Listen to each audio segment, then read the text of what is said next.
2 മക്കബായർ അധ്യായം 8. മക്കബേയൂസ് എന്നുകൂടി വിളിക്കപ്പെടുന്ന യൂദാസ് തൻ്റെ സ്നേഹിതന്മാരോടുകൂടെ ആരുമറിയാതെ ഗ്രാമങ്ങളിൽ പ്രവേശിച്ച് ചാർച്ചക്കാരെയും യഹൂദവിശ്വാസത്തിൽ തുടർന്നു വന്നവരെയും വിളിച്ചുകൂട്ടി 6000-ഓളം പേരുടെ ഒരു സൈന്യമുണ്ടാക്കി. എല്ലാവരാലും പീഡിപ്പിക്കപ്പെടുന്ന ജനത്തെ കടാക്ഷിക്കണമെന്നും അധർമ്മികൾ അശുദ്ധമാക്കിയ ദേവാലയത്തിൻ്റെ മേൽ കരുണ കാണിക്കണമെന്നും അവർ കർത്താവിനോട് പ്രാർത്ഥിച്ചു.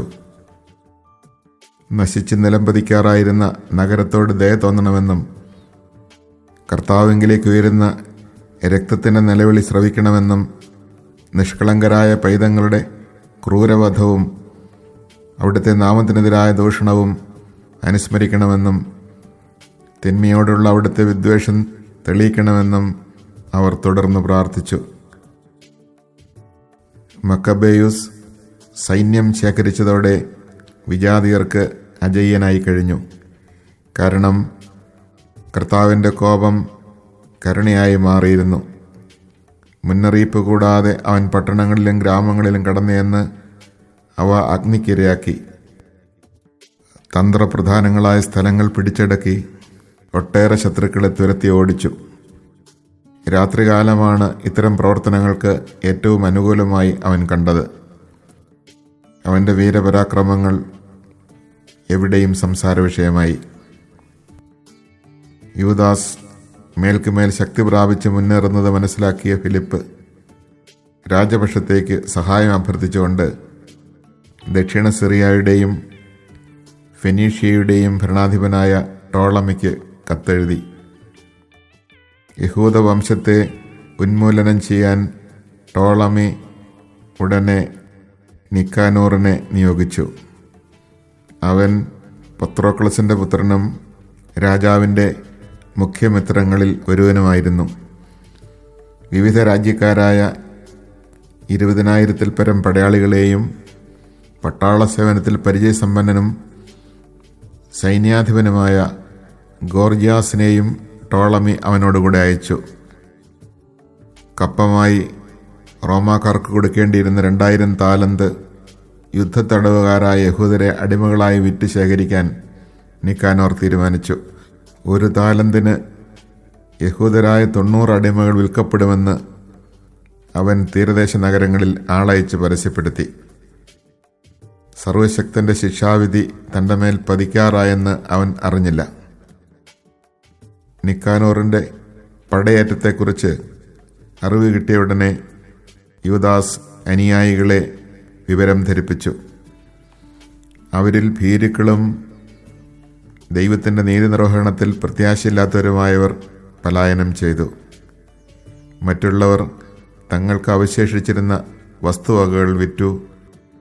യുദ്ധത്തിനു മുൻപ് തന്നെ തങ്ങളെ വിറ്റുകഴിഞ്ഞ അധർമ്മിയായ നിക്കാനോറിൽ നിന്ന് രക്ഷിക്കണമേ എന്ന് അവർ കർത്താവിനോട് പ്രാർത്ഥിച്ചു. തങ്ങളെ പ്രതി അല്ലെങ്കിലും കർത്താവ് പിതാക്കന്മാരോട് ചെയ്ത ഉടമ്പടിയും തങ്ങൾ ധരിക്കുന്ന അവിടുത്തെ വിശുദ്ധവും മഹനീയമായ നാമം ഓർത്തെങ്കിലും ഇത് ചെയ്യണമെന്ന് അവർ പ്രാർത്ഥിച്ചു.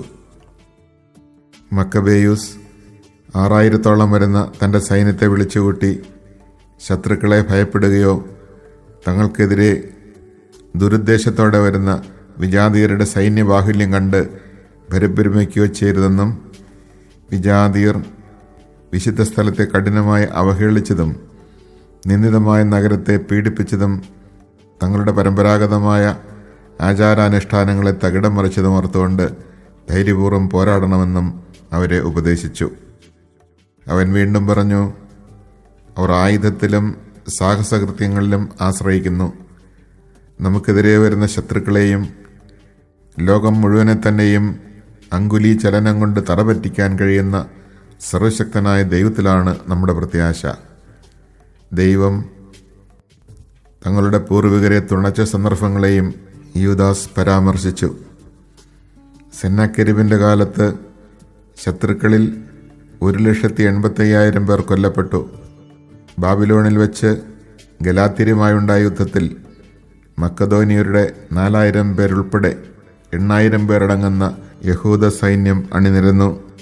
മക്കദോന്യർക്കെതിരെ ആക്രമണം ശക്തമായപ്പോൾ ഉന്നതത്തിൽ നിന്ന് ലഭിച്ച സഹായത്താൽ അവർ 120,000 പേരെ വധിച്ചു, ധാരാളം കൊള്ളമുതൽ കരസ്ഥമാക്കി.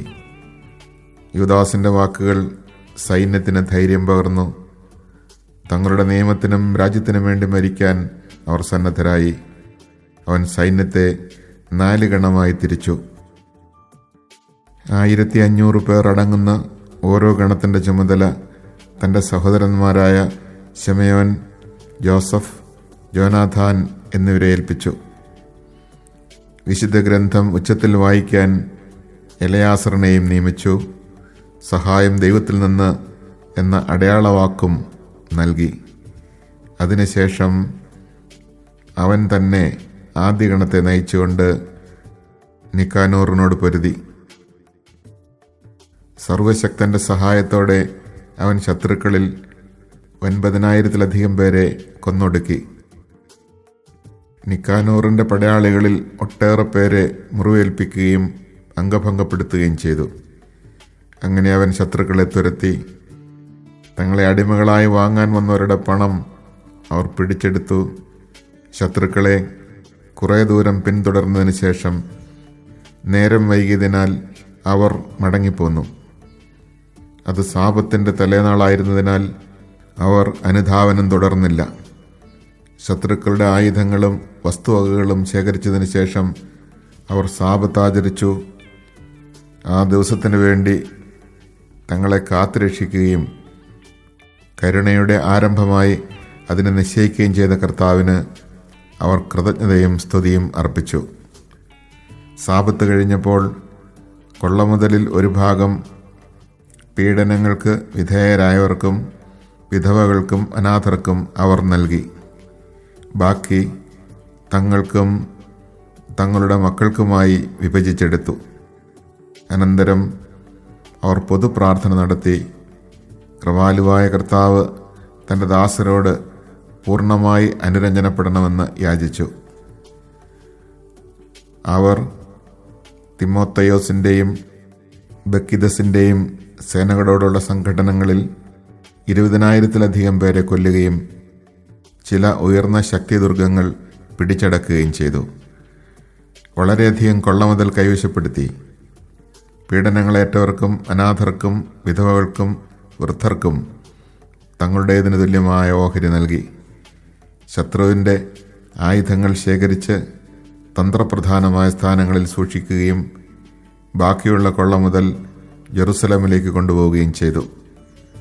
തിമോത്തയോസിന്റെ സേനാനായകനെ അവർ വധിച്ചു.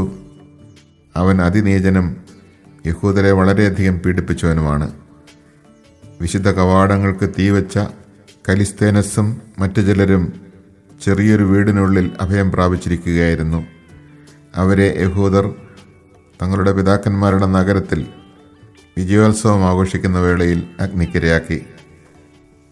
അവർക്ക് തങ്ങളുടെ അധർമ്മത്തിന് തക്ക പ്രതിഫലം കിട്ടി.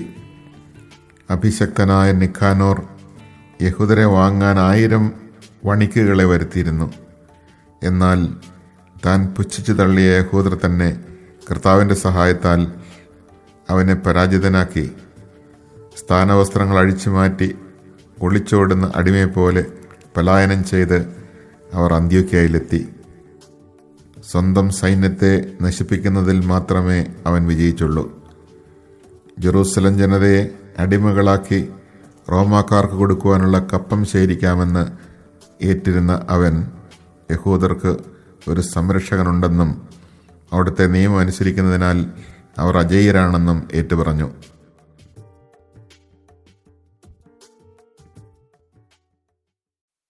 Chapter 8. Judas Maccabeus and his companions entered the villages secretly, summoned their kinsmen, and by also enlisting others who remained faithful to Judaism, assembled about 6,000 men.